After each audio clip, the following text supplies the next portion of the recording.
Good morning, my dear student. Welcome back to Hindi class. Hope you are all fine, safe, and happy. Today we will learn chapter number 4, Sadhu Singh. Yesterday I taught you Sadhu Singh. Today I will explain the chapter.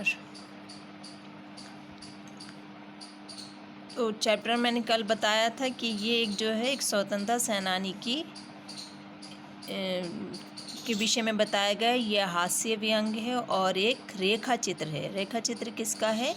Sadhu Singh का रेखा चित्र है। तो साधु सिंह जो था वो एक गांव का व्यक्ति था, देहाती था और क्या था, निरीक्षक, किसान और बहादुर था। उसमें क्या था, देश प्रेम था और बलिदान की भावना।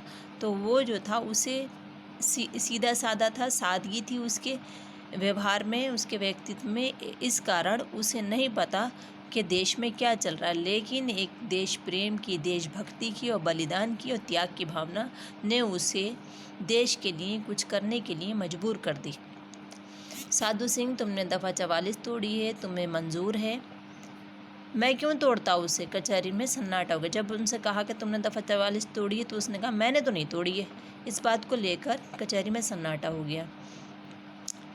सत्याग्रह, जब 1930 में सत्याग्रह चल रहा था, सत्याग्रह, तब क्या था कि लोग देश में बलिदान की भावना जागृत हो उठी थी। यानी कि हर देश प्रेमी, हर देशवासी में कहीं ना कहीं कुछ ना कुछ देश के लिए करने की भावना और देश पे अपने प्राण त्यागने की भावना जागृत हो गई थी।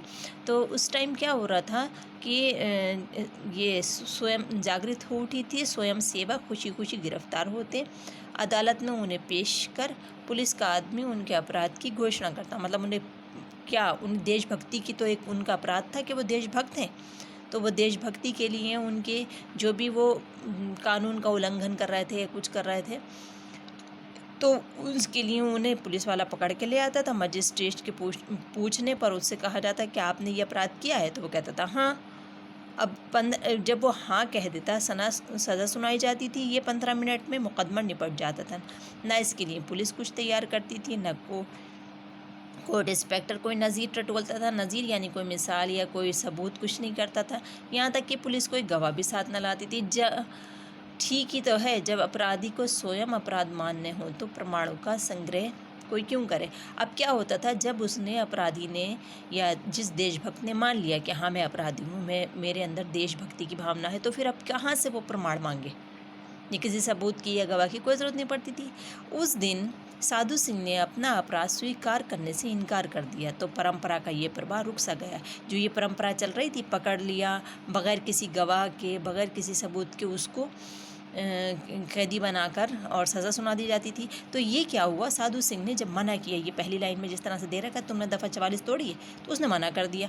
तो उसी बात को बता रहे हैं कि जैसे उसने ये बात कही कि मैंने नहीं तोड़ी है, तो जो उनकी परंपरा थी वो टूट सी गई, प्रवाह रुक सा गया। जैसे राह चलते चलते आदमी के पैर में कांटा चुभ जाए, जिस तरह से रास्ते में कोई व्यक्ति चल रहा है और उसके पैर में कांटा, तो उसकी जो चाल एकदम मध्यम हो जाती है, उसकी चाल बदल जाती है। तो वो ये चाल बदलना क्या हुआ कि उनकी जो एक परंपरा की चाल चल रही थी, जो एक रफ्तार थी, वो रुक गई।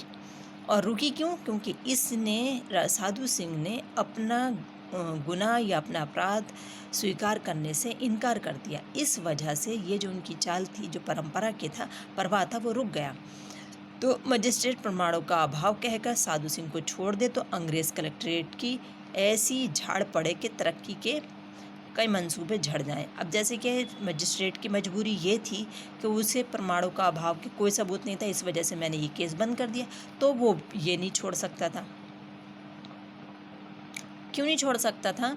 क्योंकि अंग्रेज़ कलेक्टर जो उसकी बात, अगर वो उसके सामने ये बात लेकर आता कि मैंने उसको छोड़ दिया, तो छोड़ने की वजह बताओ। अब वजह क्या कि मैंने प्रमाण नहीं थे, तो क्या होगा, आगे के लिए उसकी तरक्की के रास्ते, यानी उसका प्रमोशन नहीं हो पाता।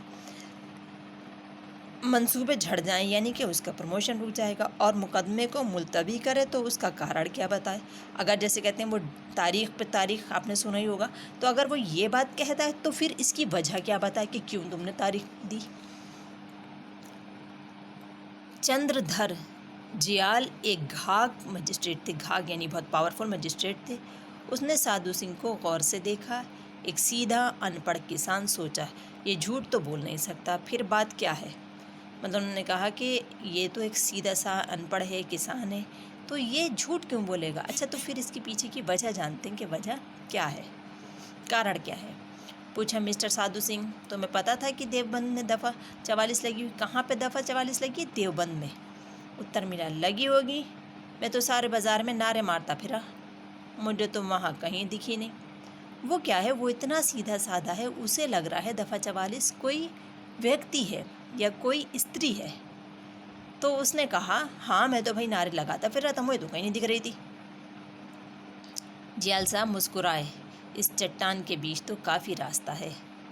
मतलब इस चट्टान के बीच काफ़ी रास्ता, मतलब इसके इस सवाल के बीच में ही, इस जवाब के बीच में बहुत कुछ सुनने या समझने को मिल सकता है। तो उन्होंने आगे की कार्रवाई की। पूछा, साधु सिंह जी, तुम सोमवार को अपने गांव से देवबंद आए, फिर तुमने क्या किया। अब उन्होंने सवाल करना शुरू किए। उत्तर मिला, डिप्टी साहब तुम मुझे बातों में ना उलझाओ। मन ने यानी वो मनने में मैंने और चाहे जो करा हो, पर थारी यानी तुम्हारी व दफ़ा 44 नी तोड़ी। मैं गांव से आके यानी कि आके का मतलब आकर आश्रम में गया। वहाँ रात ने हमारे पंडित जी यानी पंडित जी ने उपदेश दिया। मतलब उपदेश दिया कि महात्मा गांधी का हुक्म है कि गाली गुस्सा तोड़फोड़ और मारपीट से बचना चाहिए। फेयर वाला मैं किक्कर यानी कैसे तोड़ देता है, यानी कि हमारे गांधी जी ने तो ऐसे कहा, तो आप ही बताओ मैं आपकी दफ़ा को कैसे तोड़ दूं। सच्ची बात कहूँ डिप्टी साहब, बुरा तो तुम मानियो ना। वो अपनी लैंग्वेज में, देहाती लैंग्वेज में बोल रहा है कि बुरा मत मानना आप, पर ये तुम्हारा पुलिस वाला बिल्कुल झूठा है, झूठ बोल रहा है। मजिस्ट्रेट को बहुत ज़ोर से हंसी आ रही थी, पर उनका मतलब किनारे लग रहा था। मतलब वो जो थे वो उसके सवालों के उनके जवाबों से उस केस में का हल ढूंढ रहे थे। किनारे लग रहा था। अपने को संभाल कर उसने पूछा, ठीक है फिर मंगल को तुमने क्या किया। साधु सिंह, अजय मैं करता क्या, बस शहतूत की एक डंडी पे कांग्रेस की झंडी बांधकर महात्मा गांधी की जय बोलता सारे बाजार में चक्कर कट्टड़ लगा लो थारते। सच बताऊं, मतलब मैंने क्या किया है, मैं एक शहतूत की लकड़ी पे एक शहतूत की डंडी